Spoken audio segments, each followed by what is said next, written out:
কিংবদন্তি লেখক হুমায়ূন আহমেদ তার একটা উপন্যাসে খুব সম্ভবত লিখেছিলেন যে জীবিত মানুষের কথাকে আমরা খুব একটা গুরুত্ব দেই না বা পাত্তা দেই না, কিন্তু মৃত মানুষের কথা আমরা খুব গুরুত্ব দেই এবং তার কথাকে আমরা অনেক গুরুত্বপূর্ণ বলে বিবেচনা করে সেটা তার সেই কথা অনুযায়ী কাজ করতে চাই। পুরো সংলাপটা আমার এই মুহূর্তে মনে নেই, যতটুকু এটার সারমর্মটা মনে আছে সেটাই বললাম। এই কথাগুলো বললাম এই কারণে, শরীফ মোহাম্মদ ওসমান হাদি 12 ডিসেম্বর বিজয়নগরের বক্স কালভার্ট এলাকায় আততায়ীদের গুলিতে আহত হন। চিকিৎসার জন্য তাকে ঢাকা মেডিকেল কলেজ হাসপাতালে নেওয়া হয়, এরপর এভার কেয়ারে, তারপর সিঙ্গাপুরে, শেষ পর্যন্ত তিনি মারা যান। তার মরদেহ বাংলাদেশে আনা হয়। বাংলাদেশে তার মরদেহ আনার পর তাকে রাষ্ট্রীয় মর্যাদায় যে নিরাপত্তা ব্যবস্থা বলি বা যে প্রোটোকল বলি সেটা প্রদান করে। আজকে তার জানাজা অনুষ্ঠিত হবে 12টায় জাতীয় সংসদ ভবনের দক্ষিণ প্লাজায়। বেলা 2টা 2:30টার দিকে মানিক মিয়া অ্যাভিনিউয়ে তার গণজানাজা অনুষ্ঠিত হবে। তার জানাজা অনুষ্ঠিত হবে। তো এই বিষয়গুলোকে কেন্দ্র করে আপনি খেয়াল করে দেখেন যে বাংলাদেশ সরকার, রাজনৈতিক দল, বিভিন্ন ধরনের সামাজিক, সাংস্কৃতিক, রাজনৈতিক সংগঠন বিভিন্ন ধরনের কর্মসূচি গ্রহণ করেছে এবং হাদির এই মরদেহর প্রতি যথাযোগ্য শ্রদ্ধা নিবেদনের উদ্যোগ নিয়েছে। আমি শুধু এই জায়গায় একটা কথা বলতে চাই, হাদি যখন জীবিত ছিল একটু খেয়াল করে দেখুন তো, হাদির জীবন রক্ষার জন্য, হাদির নিরাপত্তার জন্য রাষ্ট্র কি ব্যবস্থা নিয়েছিল। আজকে যে রাজনৈতিক দল, রাজনৈতিক নেতৃবৃন্দরা হাদির মরদেহ নিয়ে মাতম করছেন, হাদির মরদেহকে গভীর শ্রদ্ধা জানাচ্ছেন, জীবিত হাদিকে তারা রক্ষা করার জন্য কি করেছিলেন, কি পদক্ষেপ নিয়েছিলেন, কিংবা হাদি যখন জীবিত ছিল হাদির জীবনের গুরুত্বটা তারা কতখানি অনুভব করেছিলেন। এই কথাগুলো আমাদের ভাবা দরকার, কারণ আমাদের এই অঞ্চলে আমরা দেখতে পাচ্ছি যে জীবিত মানুষের মর্যাদা বা জীবিত মানুষের সম্মান, শ্রদ্ধা, গ্রহণযোগ্যতা, তার নাগরিক অধিকার নিশ্চিত করা, তার নিরাপত্তা বিধান করা, এগুলো নিয়ে রাষ্ট্র থেকে শুরু করে সমাজ, রাজনৈতিক দল, সামাজিক সংগঠন সহ নানান পর্যায়ে যে সাংগঠনিক যে প্রতিষ্ঠানগুলো রয়েছে তাদের ততটুকু গুরুত্ব দেওয়া দরকার বা যথাযথভাবে যে পদক্ষেপ নেওয়া দরকার তারা কতটা নিতে পারছে সে নিয়ে প্রশ্ন তোলাই যায়। আজকে শুধু হাদি নয়, হাদির মৃত্যুর খবর পৌঁছানোর পর ঢাকা শহর জুড়ে ব্যাপক সহিংসতা হয়েছে। বিশেষ করে দুটো সংবাদ মাধ্যমে আক্রমণ করা হয়েছে। দেশের অন্যান্য জায়গা থেকেও নানান ধরনের সহিংসতার খবর পাওয়া গেছে, তবে এর মধ্যে সবচেয়ে ভয়ানক ঘটনাটি ঘটেছে ময়মনসিংহের ভালুকায়। দীপুচন্দ্র দাস নামের একজন হিন্দু ধর্মাবলম্বীকে উন্মত্ত জনতা পিটিয়ে গাছে ঝুলিয়ে দেয় এবং তার শরীরে আগুন লাগিয়ে দেয়।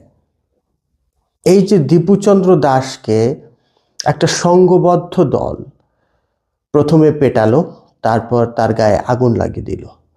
তার বিরুদ্ধে অভিযোগ ছিল তিনি ধর্ম অবমাননা করেছেন, তিনি নবী মুহাম্মদ সাল্লাল্লাহু আলাইহি ওয়াসাল্লামকে নিয়ে কটূক্তি করেছেন। এখন পর্যন্ত, আমি আবারও বলছি, এখন পর্যন্ত দীপুচন্দ্র দাস যে কটূক্তি করেছেন সেটার সপক্ষে কোনো প্রমাণ আমার চোখের সামনে পড়েনি। আপনাদের কারো সামনে পড়ে থাকলে অবশ্যই আমার সঙ্গে শেয়ার করবেন। কিন্তু আমি এটাও বলছি, যদি তিনি কটূক্তি করেও থাকেন তাহলে তার বিরুদ্ধে আইনি ব্যবস্থা নেওয়া যেত, তাকে গ্রেপ্তার করা যেত, তাকে আমাদের আইনি কাঠামোর মধ্যে যে শাস্তির ব্যবস্থা রয়েছে সেটি দেওয়া যেত। কোনোভাবেই তাকে সংঘবদ্ধ হয়ে আক্রমণ করে পিটুনি দেওয়া, তাকে মেরে গাছে ঝুলিয়ে দেওয়া, তার শরীরে আগুন দেওয়া কোনোভাবেই গ্রহণযোগ্য হতে পারে না।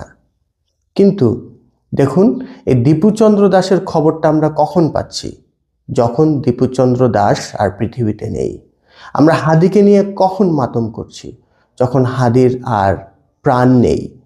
যখন হাদি জীবিত ছিল, এই হাদির মতো হাজার হাজার হাদি এখনো বাংলাদেশে রয়ে গেছে। বিশেষ করে আমরা যেটি নিয়ে কথা বলি, জুলাই অভ্যুত্থানের যারা সম্মুখ সারির নেতৃবৃন্দ ছিলেন তারা তো এখনো আছেন।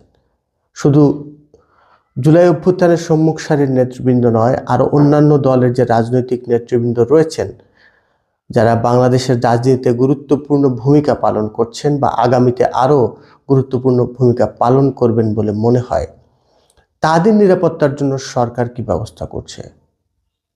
আমাদের প্রশাসন কি ব্যবস্থা নিচ্ছে? আমাদের কাছে কি একটা লাশের গুরুত্বই সবসময় বেশি থাকবে? আমরা কি একটা লাশকে প্রোটোকল দেব, রাষ্ট্রীয় মর্যাদা দেব, কিন্তু একটা নাগরিককে সে যখন বেঁচে থাকবে তখন কি তাকে আমরা সেই নাগরিক মর্যাদাটা দেব না? তার জীবন রক্ষার জন্য রাষ্ট্র কি এগিয়ে আসবে না? রাষ্ট্র কি তার নিরাপত্তা বিধান করতে পদক্ষেপ নেবে না?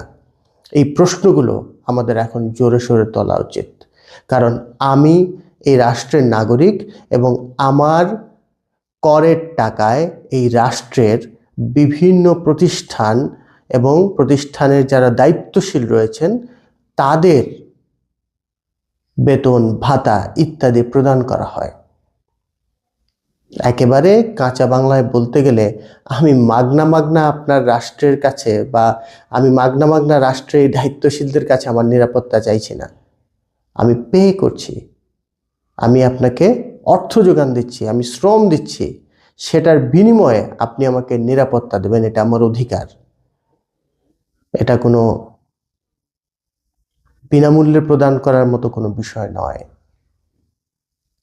আজকে হাদির জানাজা অনুষ্ঠিত হবে মানিক মিয়া এভিনিউয়ে। এই জানাজা নিয়েও গতকাল রাত থেকে সামাজিক যোগাযোগ মাধ্যমে দেখছি অনেকে অনেক শঙ্কার কথা লিখছেন, অনেকে অনেক ধরনের ষড়যন্ত্র তত্ত্বের বিষয়ে আলাপ করছে। এই সবগুলো বিষয় নিয়ে আমাদের কথা বলা দরকার, আমাদের আলাপ জারি রাখা দরকার।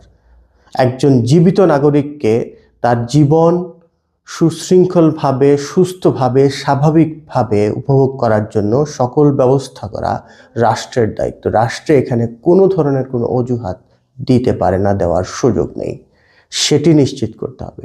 আমাদের আলাপ জারি রাখার মাধ্যমে এটাই নিশ্চিত করতে হবে আমাদের জন্য আর কোনো ওসমান হাদিকে নিয়ে মাতম করতে না হয়, আর কোনো ওসমান হাদির কফিনে হাত রেখে আমাদের জন্য চোখের অশ্রু বইয়ে দিতে না হয়। আমরা যেন হাদিদের জীবিত রাখতে পারি, আমরা যেন হাদিদের কদর করতে পারি। আর কোনো দীপুচন্দ্র দাসকেও যেন বিনা বিচারে মরতে না হয়, অমানবিক মৃত্যু যাতে কারো আর না হয়, এটা নিশ্চিত করা রাষ্ট্রের দায়িত্ব।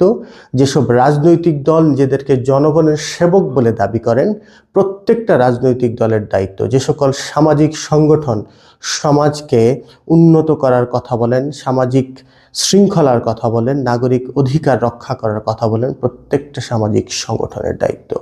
এই দায়িত্বটা সকলকেই পালন করতে হবে। এটা কোনো ঐচ্ছিক বিষয় নয়, এটা আবশ্যিক একটা বিষয়। এটি রাষ্ট্র থেকে শুরু করে নাগরিক পর্যন্ত সবাইকেই অনুধাবন করতে হবে এবং সেই অনুযায়ী দায়িত্ব পালন করতে হবে, এর কোনো বিকল্প নেই।